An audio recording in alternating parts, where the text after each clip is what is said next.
કેવીની class YouTube ચેનલમાં આપ સરે મિત્રોનું હું દિલથી સ્વાગત કરું છું। આજે વિદ્યાર્થી મિત્રો વાત કરીશું ધોરણ 9માં આપણી ગુજરાતીની જે એકમ કસોટી તારીખ 8/8/2024 અંતર્ગત જે લેવામાં આવનાર છે તેનું આપણે સોલ્યુશન કરીશું, જે તમારી આવનારી કસોટીમાં તમને ખૂબ જ ઉપયોગી નીવડશે। તો ચાલો વિદ્યાર્થી મિત્રો વિડીયોની શરૂઆત કરીએ। તેના પહેલાં ખાસ તમે ચેનલમાં નવા છો તો ચેનલને અવશ્ય સબસ્ક્રાઇબ કરી વિડીયોને લાઇક અને શેર કરવાનું પણ ન ભૂલતા। તો વિદ્યાર્થી મિત્રો ધોરણ 9ની ક્વેશ્ચન બેંક નંબર 2 ઓગસ્ટ માસમાં જે લેવામાં આવનાર છે તે તમારી 25 ગુણની કસોટી છે। મિત્રો તમારા કેવા પ્રશ્નો પૂછાવાના છે તેની પહેલી એકવાર પ્રકાશ પાડી લઈશું અને પછી આપણે વિડીયોની અંદર જે પ્રશ્નો તમારા પૂછાવાના છે તેવા પ્રશ્નોનું આપણે સોલ્યુશન કરીએ। અહીંયા મિત્રો પ્રશ્ન મિત્રો એક છે ગદ્ય વિભાગ, જેમાંથી તમને 9 ગુણનું પૂછવામાં આવશે, જેમાં જોડકા આધારિત મિત્રો 3 ગુણનું પૂછવામાં આવશે અને મિત્રો પ્રશ્ન આધારિત જે એક એક વાક્યના પ્રશ્નો છે એવા મિત્રો તમને 6 ગુણનું પૂછવામાં આવશે। પછી પ્રશ્ન 2 છે, એની અંદર મિત્રો વાત કરીશું તો પ્રશ્ન 2માં મિત્રો 9 ગુણનું પૂછાશે, જેમાં નીચે આપેલા પ્રશ્નના 2-3 વાક્યમાં ઉત્તર લખવાના, ગમે તે એક 3 ગુણનો પૂછાશે અને સવિસ્તર ઉત્તર છે એ ગમે તે એક 6 ગુણનો મિત્રો તમને પૂછવામાં આવશે। તેવી રીતે પ્રશ્ન 3માં વ્યાકરણ વિભાગ છે। વ્યાકરણ વિભાગની વાત કરીશું તો વિશેષણ શોધી તેનો પ્રકાર લખવાનો આવશે 2 ગુણનું અને સર્વનામ શોધવાનું આવશે 1 ગુણનું। અને છેલ્લે મિત્રો તમને એક કાવ્ય છે એ કાવ્યની નીચે પ્રશ્નો આપેલા હશે, એ 4 પ્રશ્નોના જવાબ તમારે કાવ્યની અંદરથી આપવાના રહેશે, તે પણ મિત્રો 4 ગુણનો હશે। તો આવી રીતે તમારો 25 ગુણની એકમ કસોટી મિત્રો લેવામાં આવનાર છે। સૌપ્રથમ મિત્રો આપણે જોઈશું પ્રશ્ન 1, જેની અંદર જોડકા છે। જોડકામાં મિત્રો પહેલું છે પછી સાંભળીઓજી બોલ્યા, તો એની અંદર મિત્રો આપણો કર્તા લેખક છે તે આવે છે પ્રેમાનંદ। બીજું છે ગોપાળ બાપા, તો ગોપાળ બાપાની અંદર મિત્રો આપણો જવાબ આવશે મનુભાઈ પંચોળી। અને ત્રીજું છે ગુર્જરીના ગૃહકુંજે, તો તેમાં આપણો જવાબ આવશે સુંદરમ।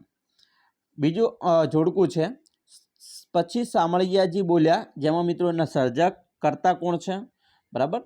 તો અહીંયા મિત્રો આવશે એનો સાહિત્ય પ્રકાર કહેવાય અને કર્તાની, પરંતુ અહીંયા પ્રકાર આવશે તો એનો પ્રકાર છે નવલિકા। ગુર્જરીના ગૃહકુંજે તો એનો પ્રકાર છે ગીત કાવ્ય અને ગોપાળ બાપા તો એ સાહિત્ય પ્રકાર છે। એના પછી મિત્રો બીજું જોડકું છે ત્રીજું ગોપાળ બાપા, તો તેમાં આવશે ઝેર તો પીધા છે જાણી જાણી। પછી સામળિયાજી બોલ્યા તો તેમાં સુદામા ચરિત્ર અને ગુર્જરીના ગૃહકુંજે તો એમાં આપણો જવાબ આવશે વસુધા। તેના પછીનું જોડકું છે તેમાં છે મળી જમતા, તો મળી જમતા જે પાત્ર છે અહીંયા મળી જમતા છે તો તેમાં આપણો જવાબ આવશે ત્રણેય ભ્રાત। ધોરીમાર્ગ તો મુખ્ય રસ્તો અને નદીઓમાં નાહ્યા તો તેમાં આવશે આળોટિયા કુદરત પાનેતરમાં। હવે આપણે જોવાના છે બી, જેમાં એક એક વાક્યમાં જવાબ લખવાના છે। પ્રશ્ન મિત્રો એક છે સાંદીપની ઋષિને પોતાના શિષ્યો પ્રત્યે ખૂબ સ્નેહ હતો તેવું મને તમે શાના પરથી આધારે કહી શકો। તો મિત્રો અહીંયા જોઈએ તો એનો મિત્રો આપણે જવાબ લખીએ કે ભાઈ સાંદીપની ઋષિને પોતાના શિષ્યો પ્રત્યે ખૂબ સ્નેહ હતો, કેમ કે વરસાદમાં પણ કૃષ્ણ અને સુદામાને શોધવા તે નીકળી પડ્યા હતા એટલા માટે। બીજું શ્રી કૃષ્ણ કોની પાસે વિદ્યા શીખતા, તો મિત્રો તે સાંદીપની ઋષિ પાસે વિદ્યા શીખતા હતા। ત્રીજું પ્રેમાનંદને કેવા કવિ તરીકે ઓળખી શકાય, તો મિત્રો કવિ શિરોમણી તરીકે ઓળખી શકાય। ચોથું પછી સામળીઓજી બોલ્યા કડવું કયા રાગમાં ગવાયું છે, તો મિત્રો આ કડવું છે રામગીરી રાગમાં ગવાયેલું છે। પાંચમું કૃષ્ણ સુદામાને ત્રીજા કયા ભાઈ સાથે જમતા, તો મિત્રો આવશે ત્રીજા છે બલરામ સાથે જમતા હતા। છઠ્ઠું મહારાજા સયાજીરાવમાં કઈ શક્તિ હતી, તો મિત્રો માણસ પારખવાની શક્તિ હતી।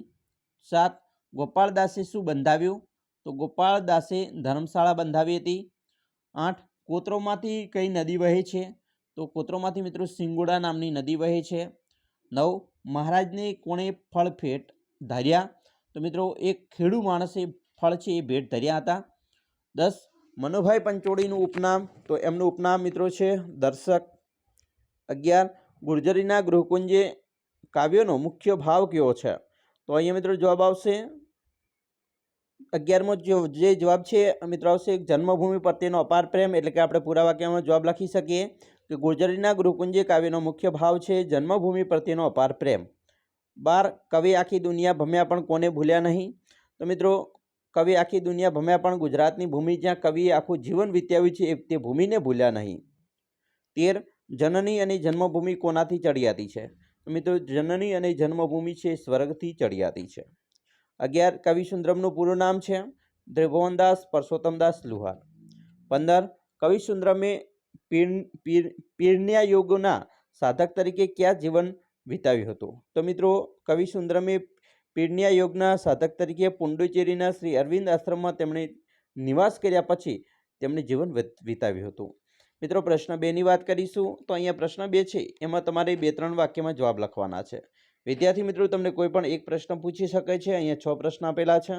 6 પ્રશ્ન આપણે તૈયાર કરવા ખૂબ જરૂરી છે, કારણ કે આપણે જે પ્રથમ વાર્ષિક પરીક્ષા આવશે તેમાં પણ આ પ્રશ્નો તમને ખૂબ જ ઉપયોગી નીવડશે. તેવી રીતે મિત્રો બીજું બી છે સવિસ્તર ઉત્તર આપવાના છે. તેમાં પણ તમને મિત્રો ગમે તે 2 પ્રશ્ન પૂછવામાં આવશે. બરાબર, અહીંયા એક પ્રશ્નના 3 ગુણ, એવી રીતે 6 ગુણનો તમને મિત્રો પ્રશ્ન પૂછાશે. અહીંયા તમને 6 મિત્રો પ્રશ્ન આપેલા છે. તમારે 6 પ્રશ્ન તૈયાર કરવાના રહેશે. પ્રશ્ન 3માં મિત્રો જોઈશું વ્યાકરણ વિભાગ છે. અહીંયા વ્યાકરણ વિભાગમાં અ છે વિશેષણ શોધી તેનો પ્રકાર લખવાનો છે. મિત્રો પહેલું છે સુખ દુઃખની કરતા વાત મને કેમ વિસરે રે. તો અહીંયા સુખ દુઃખ છે તો એ સુખ દુઃખ એ મિત્રો વિશેષણ થશે, ભાવવાચક વિશેષણ. બીજું પાછલી રાતના જાગતા તને સાંભળે રે, તો તને છે એ મિત્રો સાર્વનામિક વિશેષણ છે. ત્રીજું આપણે 2 મહિના પાસે રહ્યા તેને સાંભળે રે, તો 2 એ સંખ્યાવાચક વિશેષણ. ચોથું શીતળ થાય શરીર ઘણું તને સાંભળે રે, તો શીતળ એ ગુણવાચક વિશેષણ. 5 પડખેના ગીરના જંગલમાંથી દીપડો આવ્યાના વાવડ હતા, તો ગીરના જંગલમાંથી એ સંબંધવાચક વિશેષણ. 6 મૂડી નાખતા પહેલાં 100 ગણે ગાળીએ, તો 100 એ સંખ્યાવાચક. 7 આંખ અમારી ખુલી અહીં પહેલી, તો પહેલી એ ક્રમિક સંખ્યાવાચક વિશેષણ. 8 અમે અહીં રોયા કલુલ્યા, તો અમે છે એ સાર્વનામિક વિશેષણ કહેવાય. ચાલો આગળ જોઈશું મિત્રો. બી છે નીચેના વાક્યમાં સર્વનામ શોધો. તો મિત્રો અહીંયા પહેલું છે તેમાં મને એ સર્વનામ પુરુષવાચક છે. બીજું છે આપણું, તો એ સર્વનામ પુરુષવાચક છે. ત્રીજું અહીં છે પેલું, તો એ દર્શકવાચક સર્વનામ. ચોથું છે મેં, તો એ પુરુષવાચક. પાંચમું છે એ, તો એ દર્શકવાચક. અને છઠ્ઠું છે અમે, તો એ પુરુષવાચક સર્વનામ છે. વિદ્યાર્થી મિત્રો પ્રશ્ન 4 અહીંયા તમને એક કાવ્ય આપેલી છે. કાવ્ય પંક્તિના આધારે 4 પ્રશ્ન આપેલા છે. તો આપણે જે કાવ્ય છે એને યોગ્ય રીતે વાંચી સમજી યોગ્ય આરોહ અવરોહ સાથે મિત્રો એનો આપણે સમજીને એના પ્રશ્નોના જવાબ આપવાના છે. બરાબર, તો આ મિત્રો અહીંયા તમને મેં જે કાવ્ય પંક્તિ બતાવું છું એના પ્રશ્નો પણ અહીંયા છે. ખાસ તમારે એનું સોલ્યુશન પણ એકવાર ઘરે બેસીને કરવાનું રહેશે, જેથી મિત્રો તમારી પરીક્ષામાં જો આ કાવ્ય પંક્તિ પૂછાય તો તમે સારી એવી રીતે લખી શકો છો. વિદ્યાર્થી મિત્રો આ હતું તમારું પ્રશ્નપત્ર એકમ કસોટીનું. અમે આશા રાખીએ છીએ તમને આપણો આ વિડીયો ખૂબ જ ઉપયોગી નીવડશે. અને વિડીયો ગમે હોય તો મિત્રો લાઇક, શેર અને સબસ્ક્રાઈબ કરવાનું પણ ન ભૂલતા.